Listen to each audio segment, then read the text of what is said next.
Hi hello' নমস্কাৰ stock guidance SMS চেনেলত আপোনালোকক সকলোকে স্বাগতম জনাইছোঁ। আহক আজি আমি ষ্টক মাৰ্কেট ট্ৰেডিং ৰিলেটেড কিতাপ এখনৰ বিষয়ে আমি ইয়াত সামাৰী আলোচনা কৰোঁ। কিতাপখনৰ নাম হ'ল ছুপাৰ ট্ৰেডাৰ, যিখন লিখিছে ডক্টৰ ভানকে থাৰ্প। ডক্টৰ ভানকে থাৰ্প হ'ল এজন প্ৰখ্যাত ট্ৰেডাৰ আৰু তেখেত এজন প্ৰখ্যাত লেখকো হয়। তেখেতে কনচিষ্টেণ্টলি বিয়েৰ আৰু বুল মাৰ্কেট বা চাইডৱেজ মাৰ্কেট যেনেকুৱা ধৰণৰ মাৰ্কেটতো তেওঁ কনচিষ্টেণ্টলি প্ৰফিট আৰ্ণ কৰিব পাৰিছে।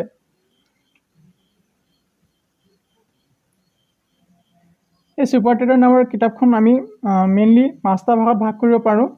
নাম্বাৰ 1টো হ'ল working on your self, number 2 পইণ্টটো হ'ল বিজনেছ প্লানিং, নাম্বাৰ 3 হ'ল ট্ৰেডিং ছিষ্টেম, নাম্বাৰ 4 হ'ল পজিশ্যন চাইজিং, নাম্বাৰ 5 হ'ল monitoring your psychology.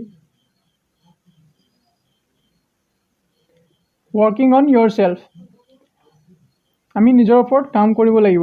Doing a through self assessment, আমি নিজৰ ওপৰত যিবিলাক বিশ্বাস থাকিছে, আমাক যিবিলাক কাম কৰোঁ এইবিলাক আমাৰ চেল্ফ এছেছমেণ্ট আমি কৰিব লাগিব। এম্পাৱাৰিং ইয়ৰ চেল্ফ, আমি নিজক পাৱাৰ দিব লাগিব, আমি নিজৰ ওপৰত কাম কৰি যাব লাগিব। Handling obstacle that get in your way, আমাৰ ওপৰত যিবিলাক বাধা বিঘিনি আহে সেইবিলাক ওপৰত আমি কাম কৰিব লাগিব, সেইবিলাক আমি হেণ্ডেল কৰিব পাৰিব লাগিব, তেতিয়া আমি ট্ৰেডিঙত সফলতা অৰ্জন কৰিব পাৰিম।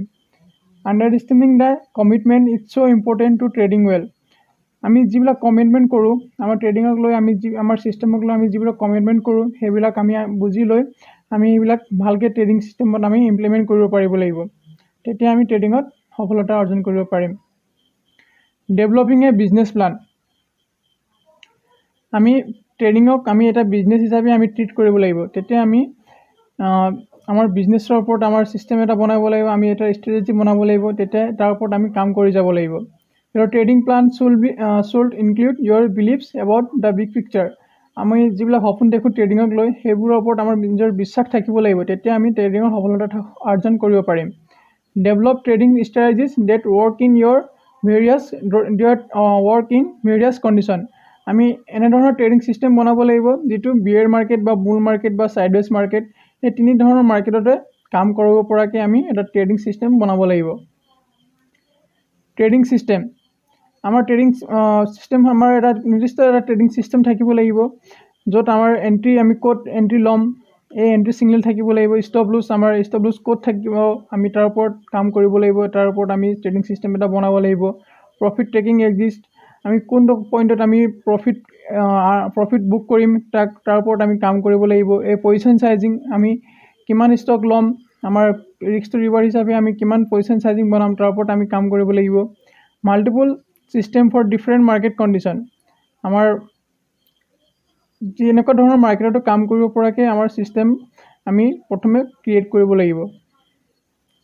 Position sizing, how to understand ল' ৰিস্ক আইডিয়াছ, আমি কেনেধৰণে অতি কম পইচাত লছ কৰি আমি ভাল প্ৰফিট অৰ্জন কৰিব পাৰিম তাৰ ওপৰত আমি ফ'কাছ দিব লাগিব। How you can use position sizing strategy that meet your obstacles, আমি কেনেধৰণে পজিশ্যন চাইজিং বনাই আমাৰ অবজেক্টিভটো, আমি যিটো পাব বিচাৰিছোঁ আমি কম ৰিস্ক লৈ আমি ভাল এমাউণ্ট ৰিটাৰ্ণ জেনেৰেট কৰিব পৰাকৈ আমি কাম কৰি যাব লাগিব। মনিটৰিং ইয়ৰ চাইক'লজি, মাৰ্কেটত মেইনলি চাইক'লজিয়ে কাম কৰে, 70 to 80% চাইক'লজিয়ে কাম কৰে, বাকী ট্ৰেডিং ছিষ্টেম বা আমাৰ টেকনিকেল এনালাইচিছ এইবিলাকৰ ওপৰত আমাৰ এইবিলাকে কাম কৰে, কিন্তু মেইনলি আমাৰ মাৰ্কেটত বা ট্ৰেডিঙত মেইনলি চাইক'লজি বেছি ইম্পৰ্টেণ্ট হয়। What are you thinking and feeling when you trade, আমি যেতিয়া ট্ৰেড লওঁ আমাৰ ওপৰত আমি কেনেধৰণৰ ভাৱ বা কেনেধৰণৰ অনুভৱ আমি কৰোঁ, যেনে আমাৰ ট্ৰেডিং লৈ থাকোঁতে আমি পজিশ্যন লৈ থাকোঁতে আমাৰ মনত গ্ৰীড ভাৱ আহে, আমাৰ ফিয়াৰ আহিব পাৰে, আমাৰ এনজাইটি হ'ব পাৰে, আমাৰ বিভিন্ন ধৰণৰ অনুভৱ বা বিভিন্ন ধৰণৰ ভাৱনাবিলাক আমাৰ ওপৰত মাইণ্ডত আমাৰ খেলি থাকে, সেইবিলাক ওপৰত আমি চেল্ফ এছেছমেণ্ট কৰি আমি কেনেদৰে এইবিলাক সঠিক ৰূপত আমি সেইবিলাকৰ ওপৰত কাম কৰি যাব লাগে, কেনেধৰণে ভাবিব লাগে সেইবিলাকৰ ওপৰত আমি কাম কৰি যাব লাগে। Observe your thoughts for a month, আমি আমাৰ মনৰ পৰা যেনেধৰণৰ ভাৱবিলাক বাহিৰলৈ ওলাই আহে সেইবিলাকৰ ওপৰত আমি এটা নিৰ্দিষ্টকৈ আমি এটা বহি বনাই সেইবিলাক লিখি থৈ যাব লাগে, আৰু সেইবিলাক আমি মন্থলি আমি আকৌ এইবিলাক অবজাৰ্ভ কৰিব লাগে, আমাৰ ক'ত ভুল হৈছে, আমি ক'ত এণ্ট্ৰি লৈছোঁ, আমি ক'ত এক্সিট লৈছোঁ, এইবিলাক গোটেইখিনি আমি লিখি থ'ব লাগে বহি এখনত।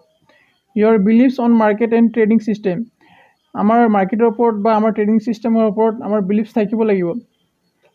বা আমি কেতিয়াবা আমি এনেধৰণৰ হয় আমি কেইদিনমান ট্ৰেড লওঁ তেতিয়া আমাৰ ট্ৰেডিং চিষ্টেমে যদি কাম নকৰে তেতিয়া আমি আকৌ বেলেগ এটা ট্ৰেডিং চিষ্টেম বনাম তেতিয়া সেইটো আকৌ বেলেগ এটা ট্ৰেডিং চিষ্টেম বনাম তেতিয়া সেইটো কাম নকৰিব পাৰে মানে আমাৰ যিটো আমি নিৰ্দিষ্ট ধৰণৰ ট্ৰেডিং চিষ্টেম বনাইছোঁ সেইটোৰ ওপৰত আমাৰ বিশ্বাস থকাটো বহুত প্ৰয়োজন হয় learn to determine what mistake you make and how to avoid repeating those mistakes আমি মিষ্টেকটো আমাৰ ভুলটো আমি য'ত হ'লেও আমাৰ ভুল হয় আমি ভুলৰ পৰা শিকিব পাৰিব লাগিব আৰু সেই ভুলটো আমি পুনৰবাৰ ৰিপিট নকৰাকৈ আমি নকৰিব পৰাকৈ আমাৰ ছিষ্টেম বনাব লাগিব বা আমি তাৰ মাইণ্ডছেটৰ ওপৰত আমাৰ নিজৰ মাইণ্ডছেটৰ ওপৰত আমি কাম কৰিব লাগিব আশা কৰোঁ আপোনালোকৰ ভিডিঅ'টো ভাল লাগিলে